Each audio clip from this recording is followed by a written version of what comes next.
Hey, it's Lindsay with WTI. Welcome to Lily's house.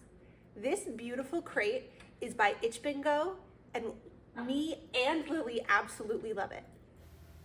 I'm super impressed with the high quality materials like the clasp, as well as the ability to use 4 doors so that you can use it however you need to train your puppy. I also love that you can roll it and take it wherever you need to go. This top door is really awesome. When you're training your puppy and you might need a little bit of extra space just to let them feel like they're not closed in, this top spot is perfect. We use this top a lot actually when we're just about to head out and we want to give our pup a treat, knowing that she is happy in her crate.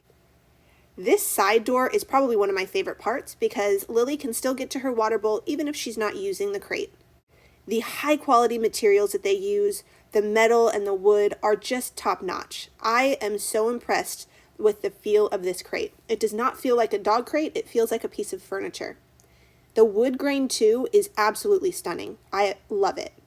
If you're looking for a dog crate that actually feels like a piece of furniture and that has all of the functionality that you will need in crate training your puppy, this is it. And that's just our point of view.